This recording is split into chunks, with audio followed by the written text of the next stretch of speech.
Because time is always so short with these meetings, and it's 7 a.m.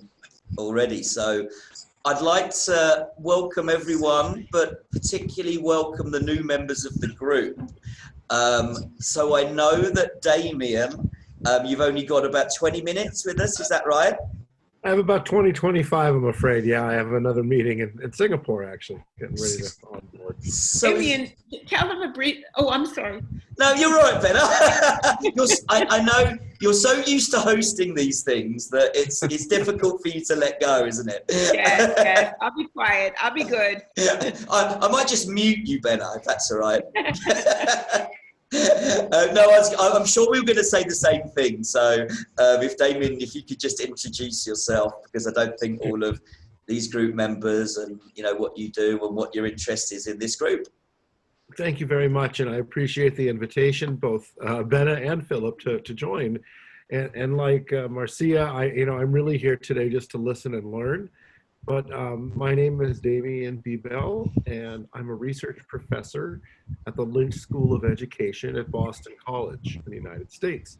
And for the last 20 years or so, I have conducted research in one-to-one computing settings and looked at the purpose of school, basically from the perspective of a quantitative scientist most of the time.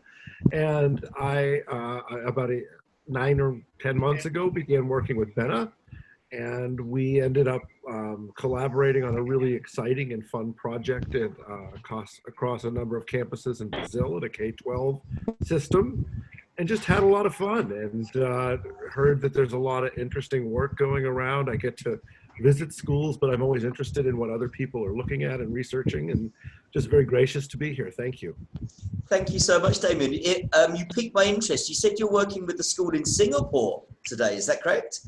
That's correct, yes. So as many of you know, the Singapore ministry is finally moving forward, or at least a little faster than they were before, toward a national one-to-one laptop program. Right. And so they're starting with secondary schools, currently onboarding all of the secondary municipal and government schools. And then they'll be doing the primary schools probably within the next year and a half as well. That's so it's awesome. A lot of movement in a lot of schools, and we've designed a kind of a research study for schools that are making that journey for the first year, going from a shared technology to a one-to-one setting. And so it's a lot of fun, but the schedule isn't always out of my control. No, that's fascinating. Here we use a bring your own device system, and we've toyed with the idea of one-to-one. Actually, at the elementary level we have Chromebooks, but they're actually shared between classes at the moment. So really fascinated to hear what you're doing there. Have you met Henry Toy, Damien? Damien, have you met Henry? I don't believe so. Ah, okay. Well, Benna, maybe you could say a little bit about Henry's work. Yes, I certainly will. I mean, Henry's in Singapore. He's the person who's our affiliate in Singapore. But because Damien hasn't been in the habits of mind perspective, I wasn't confusing him with lots of resources. But I'm happy to introduce you, Damien. We'll talk. Sounds great. Yeah, Henry's great. So when we did our Habits of Mind accreditation here, Henry was the one that visited. So yeah, that's a really great contact to have. Good morning, Ben. Hi. Thanks for joining us. Yeah, thank you for having me. All right. So Marcia, you are a newbie. So perhaps you would like to briefly introduce yourself and your work and your interest in the group. All right. I'm just a second. I realize noise picked up in the other room. Sorry. Well, I have been in higher ed since 1988. So, and I've done a variety of kinds of research. I worked for the National Research Center on the Gifted and Talented for a number of years. And I've done both quantitative and qualitative research. And I work on a lot of federal grants, probably over, I don't know, somewhere between 35 and 40 um, uh, grants, and I usually do the evaluations. So I try always in my projects to bring some kind of creativity and higher end learning to everybody. Those are the kinds of projects I like best. And I've worked, I've taught at the University of Virginia and McGill University, and have a lot of fun colleagues from those days. And currently I work in Connecticut at Western Connecticut State University, where Julio just graduated. And so I'm always interested in creative and critical thinking and ways that people can expand themselves. One of my pet peeves is I think probably every school district, at least in the United States, probably has somewhere in its goals and objectives that it teaches children to become independent learners, and most of them don't have any clue about how to do that in the curriculum. There's no plan for it. And so just trying to figure out how do we get children and adolescents to just be more cognizant about how to be better people. And so when Julio was in a cohort in our university, he wanted to study the works of habits of mind at his school. And so we don't want somebody to collect their own data from their own school, if it's something that is their own school project.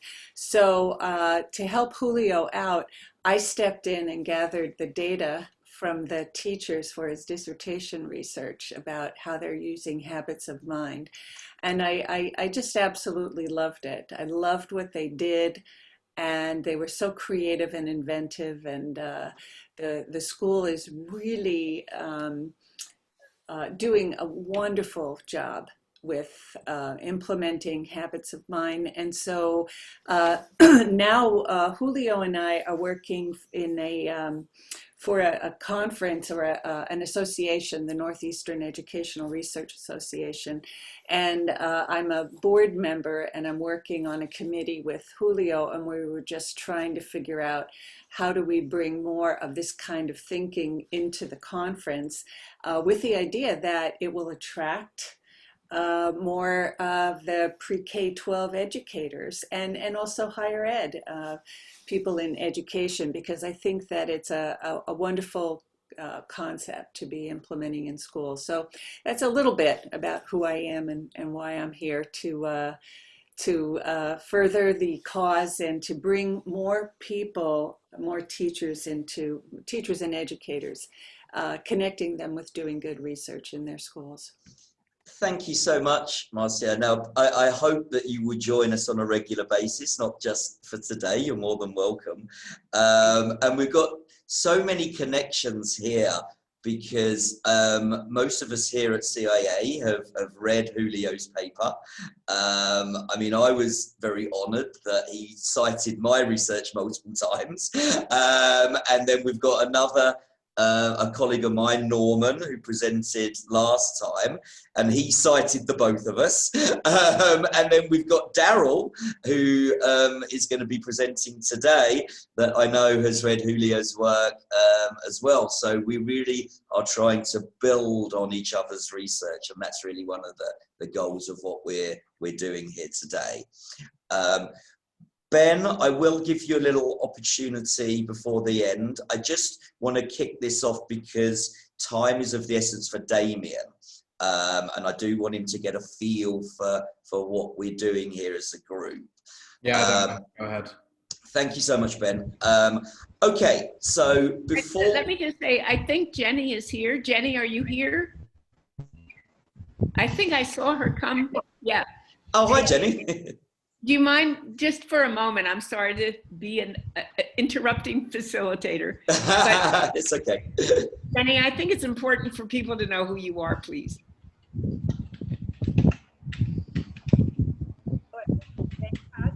Singapore, a school in Singapore that they were very proud of. That was the Habits of Mind school that I shared with Art.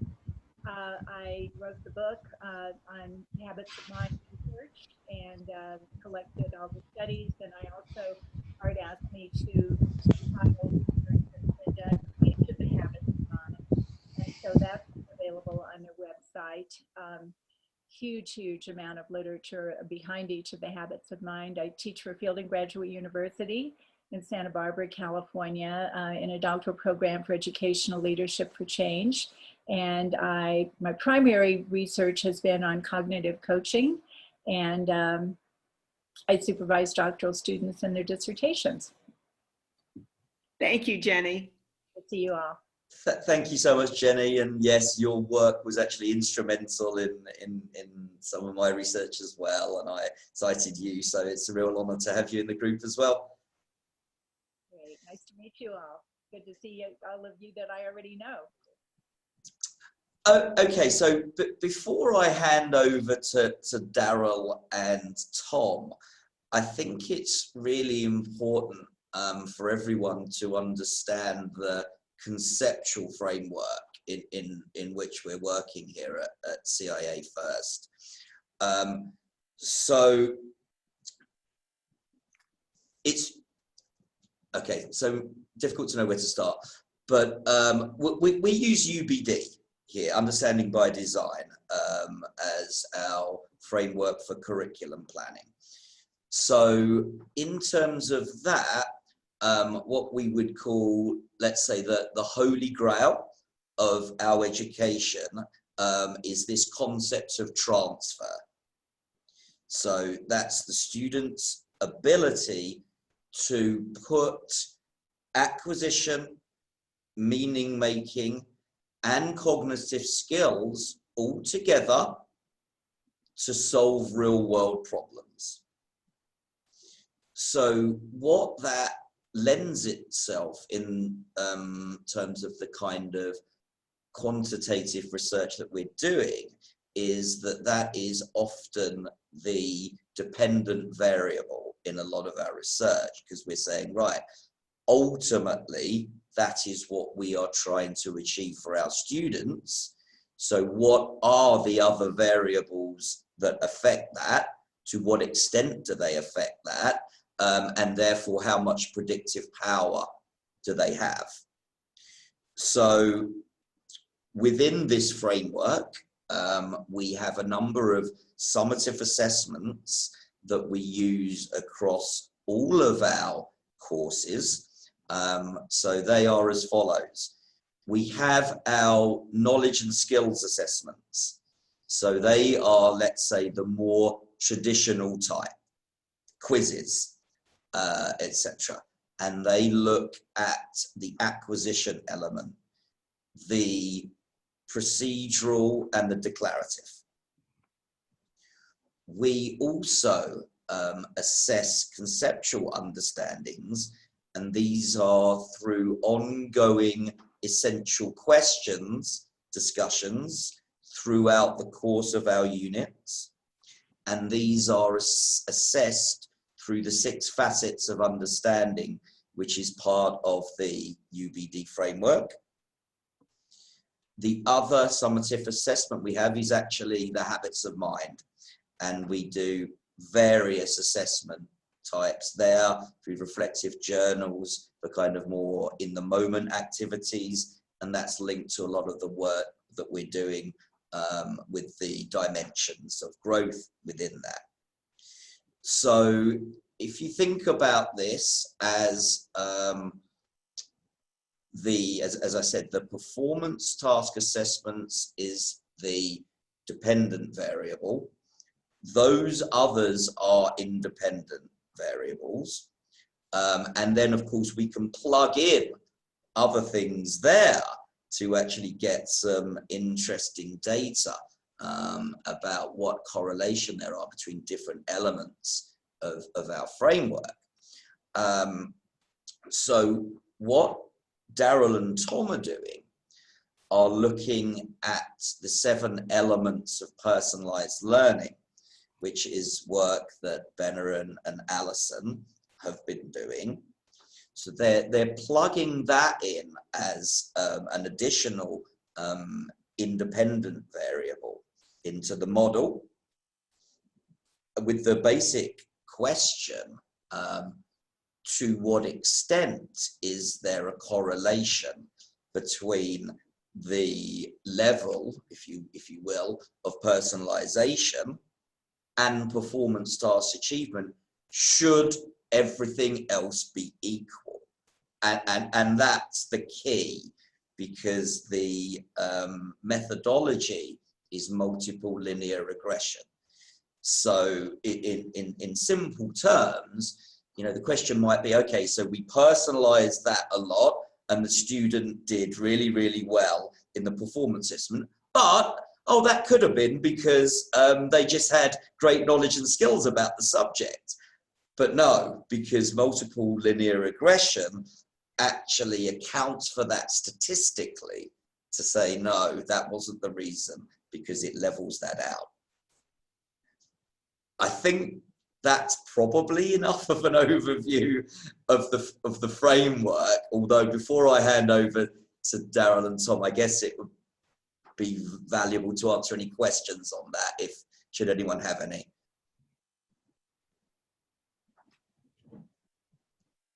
Or are we all good? Okay. So yeah, I would just, one more thing is saying, almost like the purpose of research, broadly speaking, is to find out about things we don't know. And we have had so many rich conversations already over the last couple of weeks. Firstly, with Benna, Alison, Daryl, and Tom, and a lot came out of that. We had a meeting yesterday with actually the teachers, the team that are teaching this, and we discovered so much that we wouldn't have otherwise really been talking about had we not been doing this research. So already, irrespective of what the data says and everything, we've found out a lot, and we've got lots of more ideas about where to focus our efforts. So it's been very valuable already. Okay, without further ado, I will pass over to Daryl. Okay, thanks, Phil. Good morning, good evening, wherever you are. Thanks for explaining the research, Phil. That's in a nutshell, and our framework. Thank you very much. I think the beauty of research is that it's never linear. You're always self-reflecting. You're always reassessing your approach, your methodology, and we've discovered that already in our research. Student responses can be unpredictable, and of course it's important to keep the students informed of the details and the purpose of the research. We found this out when we were drafting the self-directed surveys for the 3 personalized elements that we're plugging into our research. When we administered the feedback survey, there was a large preference for teacher-generated, which we did not originally expect, but in hindsight, it was plausible because the students were concerned about their high school credit scores, of course, and did not initially want to take any undue risks by choosing a student-generated route, even though that route may well lead to increased achievement in their performance task. So we realized there may be 2 issues at the start. It was the wording of the survey, and this was picked up on by Alison in a previous conversation that we had. The descriptors in the survey needed to be more specific to the personalized elements and the task itself, and not rather generic as what we originally had put into the descriptors. So Tom is going to show you that changes that we've made to that survey in a moment. And we have used the ICANN statements from the Global Leadership Standards as a guide for that. The second thing we realized, the students need to be informed about the impact of their choices. So they need to know more about the origin of the feedback and how this feedback might play out during the course of the unit of study. Therefore, we need to explain the choices better and not offer those choices in a vacuum. And the toolkits that Alison and Benna have provided are going to be very useful to do that in the coming lessons with the students. Unfortunately, now we're online. I don't know how it's going to play out, but we're well equipped for hybrid delivery, so it should be fine. So we'll be looking at to see if any of the students revise their approaches to the feedback, revise their survey responses on the back of these amendments, and then proceed to make any similar amendments to the further rolling out, which is idea generation and task and audience surveys as well. So that's kind of what we've been doing over the last few weeks and days. And yes, as Phil has alluded to, we've had some really rich conversations with teachers, and we've realized definitely that the beauty of research is that it's just going to go in all directions, and there's going to be lots of bumpy roads and amendments, and that's just exciting to see where this goes. I think Tom's going to show us the okay, Daryl, survey. Just before Tom does that, I think it'd be really useful for the group to hear about what happened with the kind of triangulation or the, let's say, reverse correlation of what we expected or what teachers expected for students to say about their level of self-directedness versus what the students did.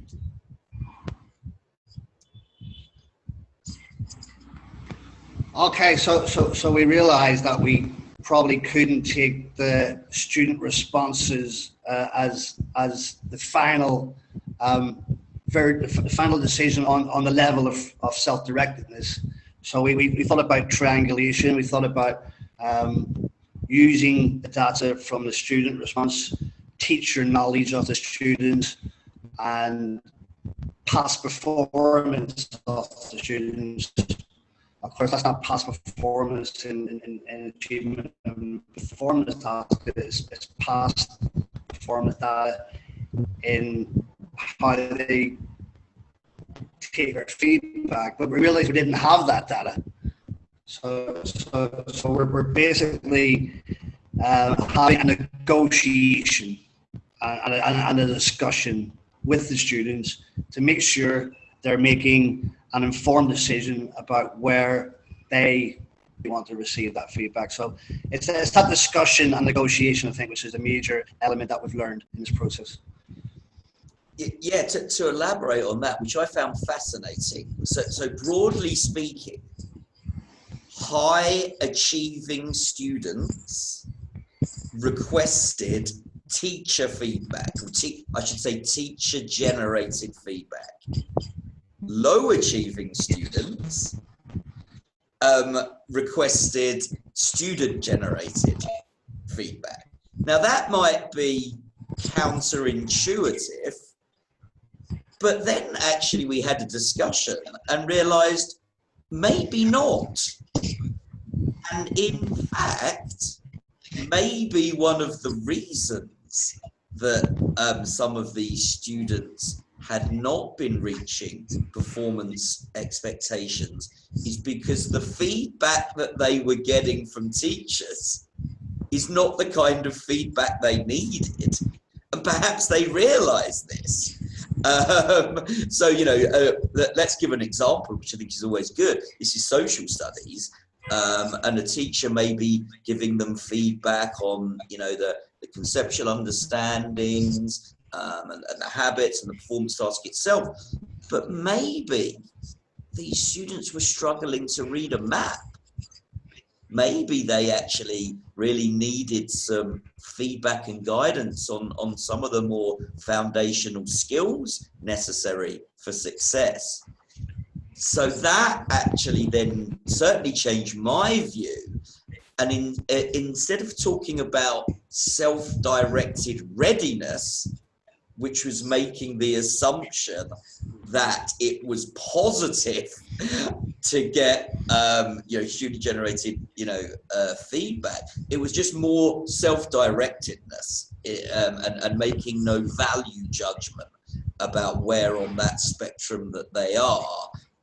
But that doesn't change what the research is looking at, because that is actually just saying, right, is there a correlation between extent of self-directedness? I hope all that makes sense. But yeah, I found that a particularly fascinating conversation yesterday.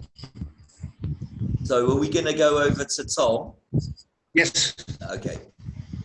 Yeah, morning, folks. Pleasure to hear from everyone. Evening or morning, Cambodia or America. Let me just tell you who I am so I can offer you some context on my role in Daryl's research. I think I had a chat with Benna and Alison a few weeks ago now. I think I described myself as the site foreman.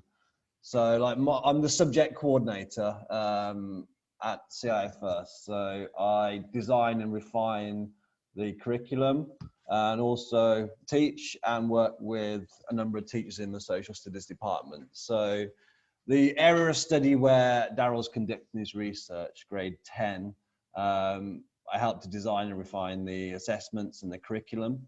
And I don't know if you've all had a chance to see the overview of the curriculum where it's being used, but it was chosen because it's a really engaging, authentic unit for the students, and there was a large sample size.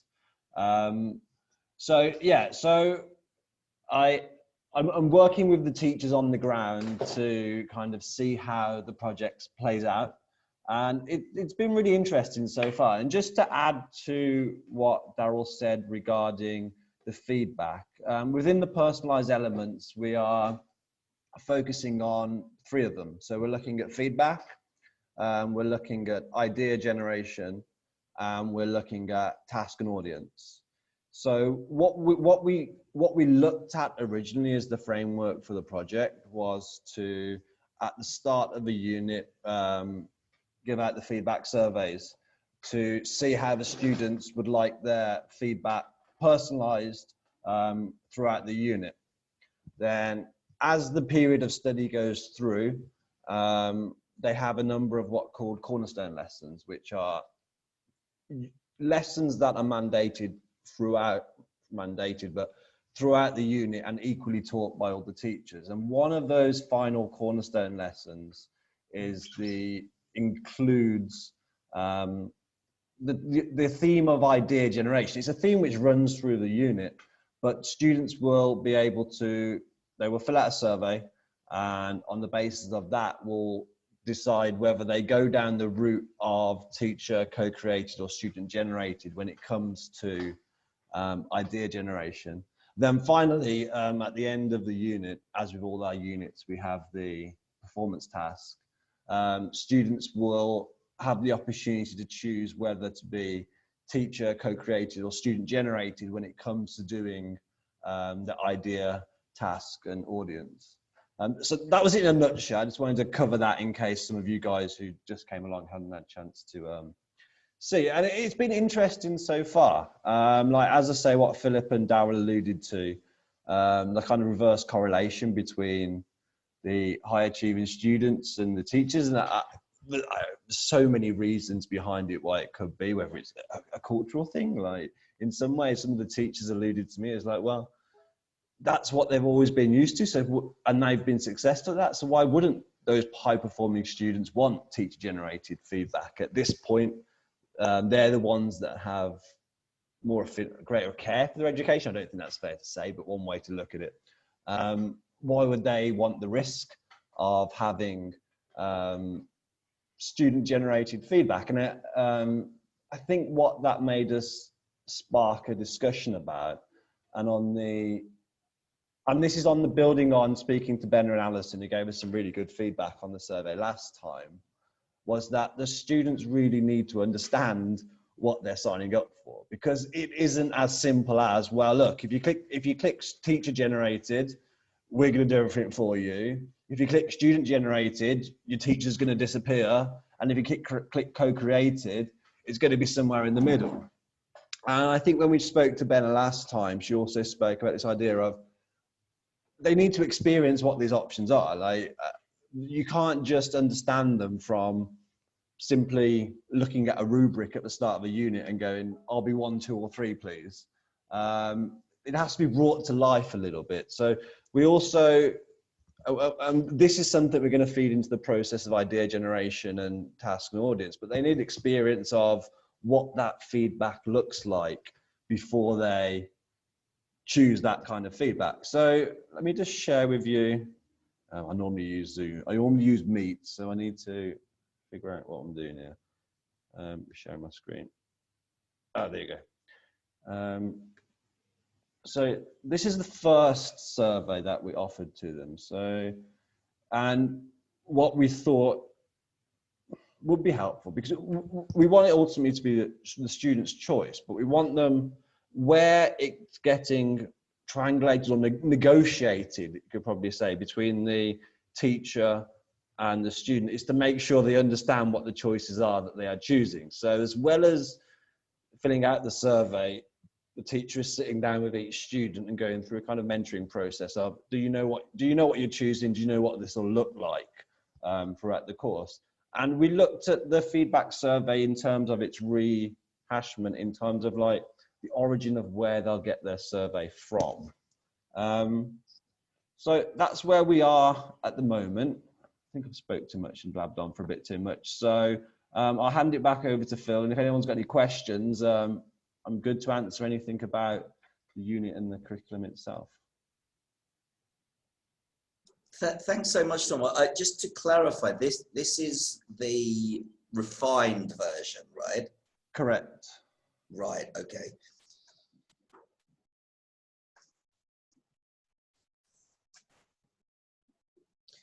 So in terms of where you are right now, so the students initially filled out the survey. We've made some refinements. Is it right to say that the next stage, after kind of experiencing what these different kinds of feedback look like, then the next stage will be kind of a conference with the teacher to let's say lock them in on this, you know, it's not kind of feedback, we should get our terminology right, is who initiates the feedback, you know, for the rest of the unit. Am I right in saying that's where we're at? Yeah, I mean, looking back at the original survey and taking the feedback from Benna and Alison, is that it would have been difficult for the students to visualize and understand it, get a feel for what they're signing up for. So when we look at this feedback, like self-regulated feedback and who to reach out to, when we put them through that experience of, okay, lesson activity, do some self-regulated feedback, peer-to-peer feedback, etc., and then highlight and explain to them, look, this is what you're doing now. Are you aware that you're and then going back to them and saying, okay, let's have a look at that survey we originally created, go again, and then kind of have a little, not negotiating, but a sit down and explain that you understand what your choices are. It's fascinating, isn't it? Because as teachers, we always talk about feedback, right? You know, feedback at what level, and high quality feedback. But I suppose it's an interesting question. To what degree do our students really think about feedback and how valuable it is to them or otherwise? So I think it's going to tell us some really interesting things about that. We spoke about clarifying this even more through the series of I can statements. Did the two of you do some work on that yesterday?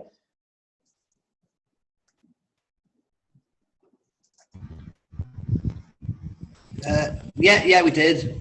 We didn't specifically use the I can statements, but we sort of formulated in that. Oh, right. So this is what that looked like. Right. I see. Yeah. Right. We use the I can as a guide. Right. So, yeah. Okay, lots to digest there, I think. Let's get some questions from the group or just comments in general.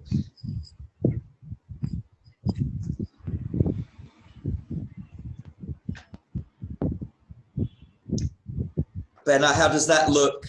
You know, because that's a reiteration, right, of a new iteration, I should say, of what we looked at before. I have to admit, it's hard for me to read it.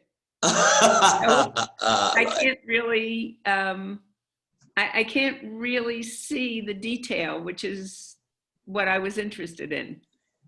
Tom, do you want to reshare but then make it larger?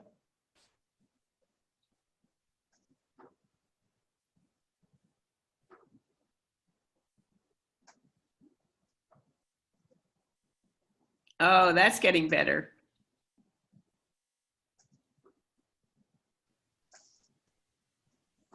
Is that okay, Ben, or should you make it even bigger? Yeah, oh, that's very good.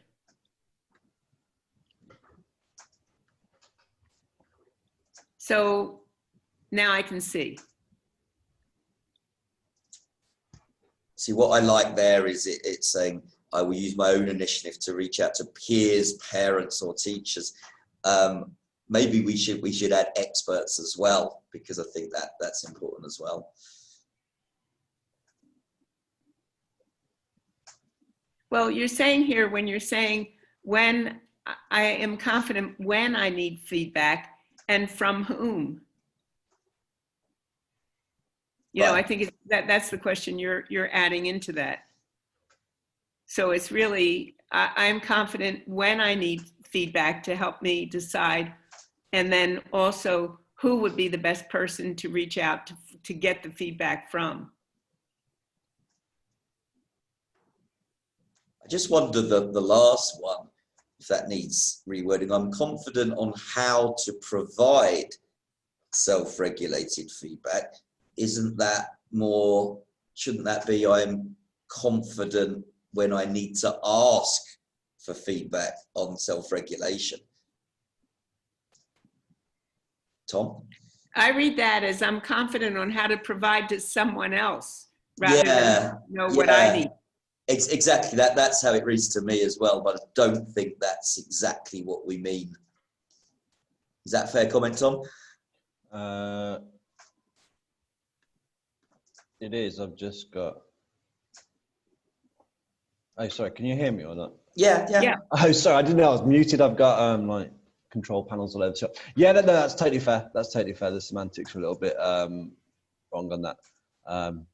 Yeah. But again, you're going to have students experience this. You're going to have that conference with them, so these things can be clarified, right? They don't have to be worded perfectly from the get-go.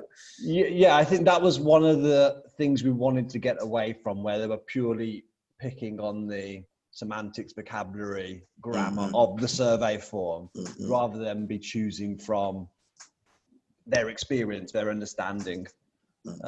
Was the idea behind it. I think, again, you know, because you had 3 bullets for option 1, I think probably you should have 3 bullets for the option 2, which would be something along the lines of, I need, or I would like, guide or a discussion with my teacher about who is best to receive feedback from, right? Yes.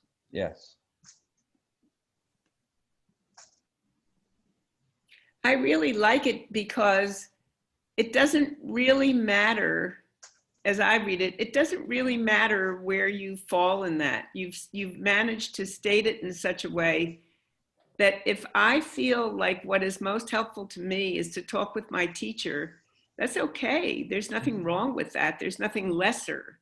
If I feel like I'm collaborative and I really need to talk with my peers and kind of think this through in a way that I'm not on my own, that's the kind of person I am. And if, on the other hand, I feel very much independent and self-initiating and I just want to do it on my own, and I want to reach to experts, but I don't need you to help me to think that through, but it's become more of a continuum of everything is okay. It's just depending on where you are in this moment as a learner, which I really like. That's absolutely right, Benna. And then to link this back to the research questions, it's kind of not approaching this as hierarchical, Right. because you don't want to put the cart before the horse, right? What we're actually trying to work out is if the degree of self-directedness improves performance, but we don't know that yet.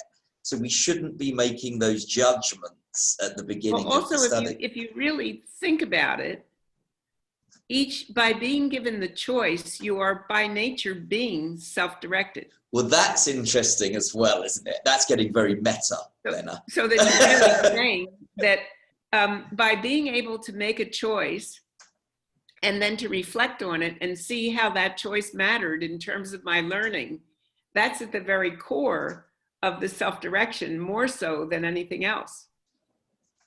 And it's highly personalized because it's all about me. Me as a learner. That's a fascinating insight, and that's certainly very metacognitive, isn't it? Because yeah, because even if you know, with the negotiation, that element is not personalized, it has already been personalized through the process that we go through. Exactly. Daryl, there you go. That's a really good thing to include in your research paper, and something perhaps that, you know, we're discovering more about as we go along. Yeah, I think that's fascinating, because I think what you might start to see there is like students who've chosen teacher generated might be like, well, hang on a second, I've chosen teacher generated. Why is the teacher not reaching out to me? Hey, teacher, can you come and give me some feedback, please? Like, where is it? And that'll be one of the facets, like, because they're so conscious of what they're chosen, they'll be expecting it probably to a higher quality or whatever. Yeah, it's a fascinating way to look at it. And I just have a question. Is this like the first time that they've experienced some sort of opportunity to do this? Or, because a question, I come from middle school science. That's my background as a teacher. And so I guess my wondering is, if this was what you offered them each time you had a performance task, would what the children chose, would it change, sometimes maybe even by content or performance task criteria? You know, I feel more confident with this particular task than I do a different task, and would what I choose be different? And when you say self-regulation and some of those, have they already like learned what that is? So when they read it, they say, oh, I know what that is. Fantastic question, Juanita. So I think there's two parts of that. The first part of, to some degree, they have had voice and choice in terms of their performance tasks, but it hasn't been formalized to this level. So yes, there are performance tasks where, you know, they might get like a menu of options where you can go, you know, you can complete this product or this audience. But now this is part of a larger initiative to implement these 7 elements school-wide, right? So yeah, I think that's the first time we're really formalizing this. The second question, and we realized that they probably didn't know, or not explicitly, what the difference between self-regulation process and task is. So that's why we've kind of, you know, rewound a little bit and done these mini lessons so they can experience more about the different types of feedback, and also get that into their language, right? And that, I think, in and of itself is going to be valuable for the conversations between student and teacher, to say, right, I'm going to have this conference, but teacher, I need some feedback on the task, or I need some feedback on the process, right? Won't that, focus things much more for us? Tom, you look like you were going to say something. No, I think Philip's pretty much said it. I mean, they haven't had it formalized, and it goes back to what you were saying. They haven't been aware of the choice they're making, so they've either been co-created, and they've had a lot of experience in their idea generation, because that's the way a lot of teachers differentiate in lessons, and a lot more with task and audience. But with feedback, that's something that's a very novel element of personalization to them, and I think that's maybe one of the ways which, because of that lack of prior experience, they struggle to interpret the feedback form or engage with it probably as much is a better way to look at it. I think one of these... Just to ask, so Juanita, if I'm making an inference from what you asked, so I have to ask you if I'm making the right one. It seemed to me there were two things I heard in your question. So one was, does it change over time? And then the other was, does it change as a variable to your confidence of knowledge about what the topic is? Were those right? Yes, those were right. And I guess coming from a classroom teacher, that if you do it in sequential order, use the same scaffolding as a teacher, am I trained in what kind of feedback and how do I offer that feedback to students? And I guess just coming from my coaching background and the habits of mind, you can coach a kid to build that confidence in those little dialogues that you have with them but I think you have to have a certain skill set or knowledge base to be able to do that without, enabling a student just to always choose teacher directed. No, absolutely right. So moving forward, the idea is to use this work to help create our student profiles. Mm. So using that, the sliders, and actually go, well, where is the student, or what is the student preference, at least in terms of these 7 elements. But I do think that this is domain specific. So that answers the question about, prior knowledge and understandings as well. So where they are with their life science may not be the same as they are with their social studies, right? So I think that, and also I absolutely think that this is linked to the work that James Anderson's doing in terms of the iHoM profiles. So moving forward, this has enormous potential to have student profiles, based on the habits of mind and elements of personalization. So a new student comes into a new class, and then we've got that information for the teacher to look at, on some kind of dashboard. I'm aware of the time, it goes so quickly. We've only got 10 minutes, and there's 2 things. So I was just giving Ben a chance to kind of say hi and say what he's interested in is, and also Julio, Maria and Benna to talk about the upcoming conference, right? Thank you. So hi, Ben. Hello. How's everyone doing? We can see you now. That's good. Yeah, good. My interested areas for the moment, I'm doing my university MA. I was actually reading through your stuff recently, Phil, and I think that I want to do the relationship between the habits of mind and EQs at our school, or I'm looking into the relationship between the habits of mind and PTs, but at elementary school. So those are 2 separate areas that I'm kind of really interested in. I think the elementary school one would be really interesting, considering that's where I work in that department. But the EQ one at high school and middle school would be interesting to see, kind of like correlative progression, because you have to use the different habits of mind to be able to answer those really deep questions. So I think it'd be really interesting to, you know, maybe have some like interviews afterwards and ask them like, you know, how did you think of this in this way based on this question? And then it would be just really interesting to see if they can actually figure out, oh yeah, I had to think in this way and use these habits of mind to answer this essential question. I think it'd be really interesting. The other thing that I've got is a smaller research project, which is actually an autoethnography.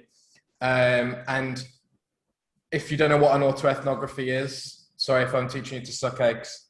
It's an approach to research and writing that seeks to describe and systematically analyze personal experience in order to understand a cultural experience. So I'm going to be looking into how the habits of mind have shaped my views personally, and how they've shaped my pedagogical practices. I'm also going to be discussing how the iHoMs have shaped Cambodian high school learners.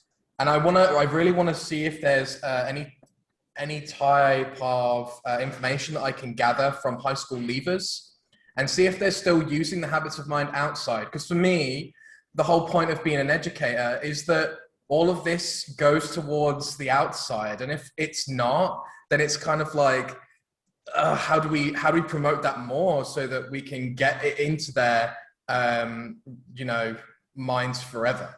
And not like brainwash or anything, because obviously this is real good stuff. I personally believe the habits of mind are real good tools for life. And I wish I had them when I was growing up, honestly. And as I came to CIA, I already do a lot of this stuff, but then there were other things that I didn't do. And I was like, oh yeah, I'm not so good at that. So I have to work on that. And obviously as a person who's quite conscious in comparison, I know how to use them. But for me, it's more about the broader context, because when you go out into the outside world, it's more, I don't know, it's more like you have these punitive systems in place in workplaces and stuff like that. You know what I mean? So it's kind of like, do the habits stay around forever, or are the habits only a product of the environment in which you're taught to learn in? And for me, that's really interesting. And I want to see if people can actually use habits in the workplace to maybe get around problems in the workplace. I don't know if that's something that I can potentially look into, because I don't know. We've been using habits of mind for how long at CIA now, Phil? About 6 years. About 6 years. So there might be some of our old kids that we could possibly contact. I don't know if that's something we can do, but it's something I'm interested in. We do have our alumni project, brilliant, where we do track where our students are. And we can definitely help you contacting. I mean, wow, Ben, some fantastic ideas there. Yeah. So we're going to be excited to hear more about that. I'm just aware of the time. That's fine. Yeah, so thank you so much, Ben. Yeah. And I do want to pass over to Julio, Marcia, and Benna. You go, Julio. So recently became affiliated with NERA, and as we were discussing types of research that we wanted to see in the organization or presented at the conference, we really wanted research that is made by educators. So teachers, practitioners, administrators. And as we were brainstorming topics, the first thing that came to mind for me was this group and the wonderful research that's being done around habits of mind. And I thought, you know, it's typically a regional conference. However, given the fact that we have this pandemic, you know, it's given us an opportunity to be able to have, you know, our colleagues from Southeast Asia potentially present their research on this topic. And so I brought this to Marcy, and, you know, we had the conversation with Benna, and what we've initially thought about is a keynote presentation from Benna and Allison on habits of mind. So they are able to familiarize the attendees of the conference with what habits of mind are. We would then follow that up with a panel where we could present habits of mind research from different standpoints. So thinking about your research, Phil, assessments and habits of mind, leadership and habits of mind, and just have that different flavoring, and potentially end it with Benna and Allison's tool that they shared at our last session. So, how could students potentially be researchers in this work? So that's an idea. Marcy, if you want to chime in some more details.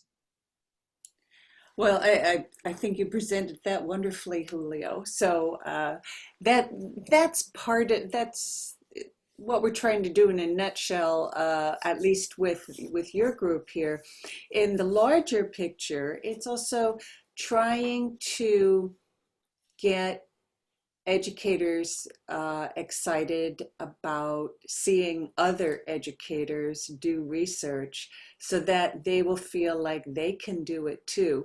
We do give out a modest award at the conference, and we just recently changed the name from Teacher as Researcher, TAR, to, yes, you guessed it, Educator as Researcher, EAR. But it's an award, and it's a recognition for an educator who has done some research and is making some significant changes in schools. Because I'm not sure I understand. That's my watch for some reason. Sorry about that. Siri just decided to connect. I don't know. She pops up in the funniest places, and we want to build a community of people who want to do research, get excited about research, help with research, and I think that with so much data-driven research talk in education, I think that people just need good examples of a good solid programming and trying to find out what some implications are of it. And we just want to also drive more people to come to the conference. And the best way to do that is to have incredible presentations, such as what you can bring to the conference. So what exactly are we wanted to share this, but we don't really have an ask at this point, do we? Well, I think my ask would be that, just now, I mean, Daryl, I'm not sure, where you are in the process, but we've certainly had presentations in this group already that have been finalized. And I would think a variety of these types of research related to habits of mind on that panel would be a good way to present these ideas to a larger community. So can I ask, when are we talking about here? October, and let me see if I have it on my schedule for exactly when in October.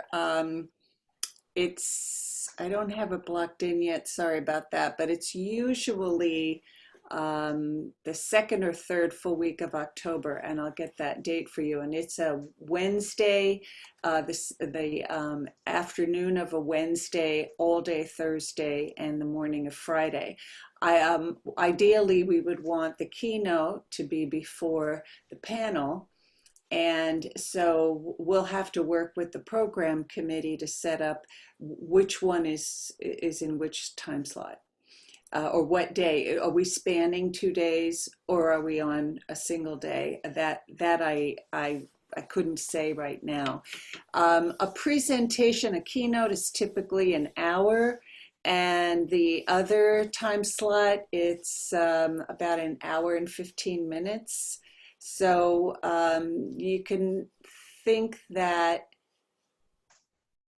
you'd have to divide the time, obviously, to figure it out. I I'd be happy to be like a chair or somebody who'd move individuals along in the session, or one of you can do that if you so choose.